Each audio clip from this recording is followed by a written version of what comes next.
we have a lot of interesting feelings about money. And sometimes they're not even our feelings.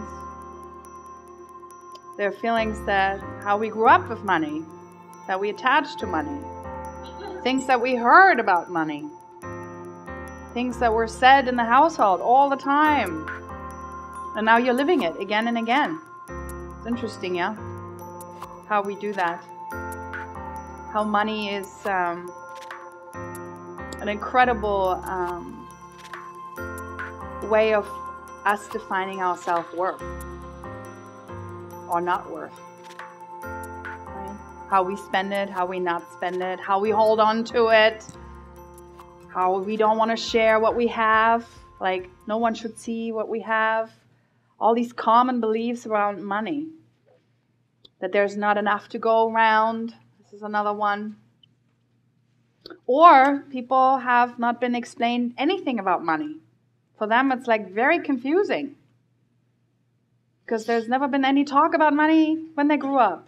It's like throwing people into the water. Here, swim. Here's a credit card. Go. Yes, there are a lot of things that are, a lot of feelings are attached to money. It's like this thing where all our dreams, all our unresolved issues are defined by money, or we attach it to them. So there's a lot of stuff that comes up when we talk about money. So like when we talk about money, we make an offer, a lot of stuff comes up for you. All the beliefs that your parents have come up. All your beliefs come up.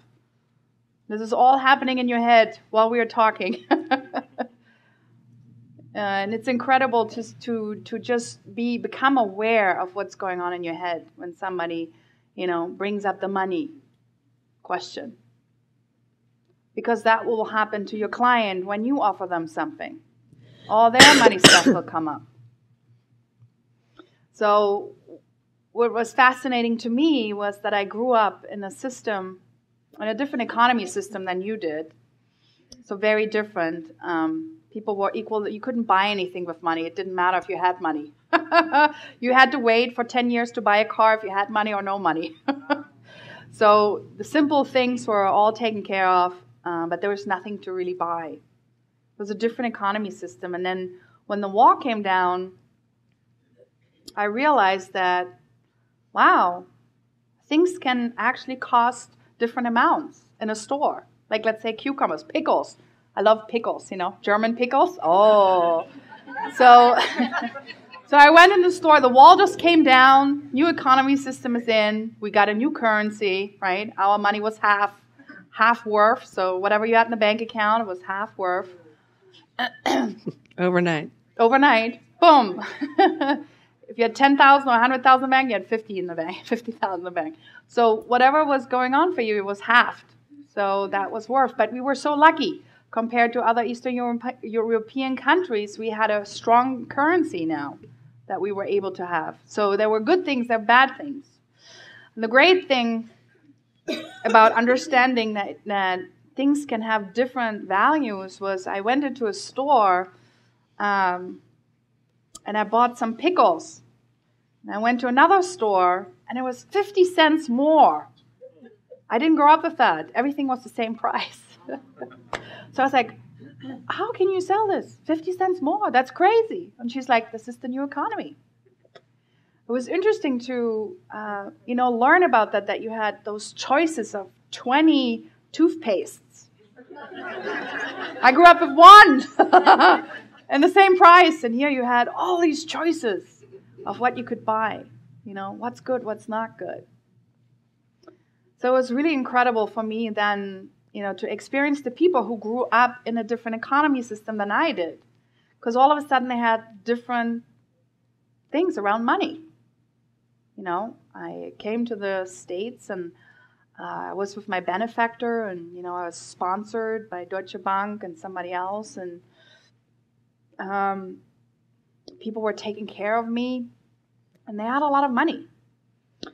And they were similar like me, but then they were also very different in the way they talked and the way they acted and the way they related to money.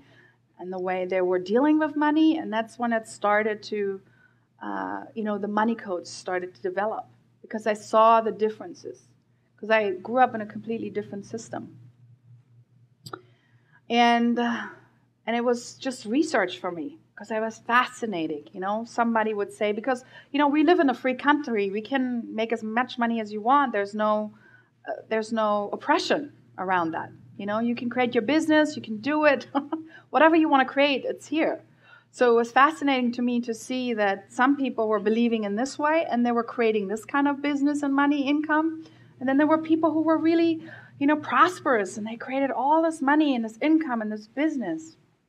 So it's like, wow, this is incredible.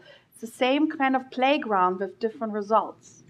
And that's when I started, really studying people, and researching and doing a lot of coaching too, lots of years of coaching.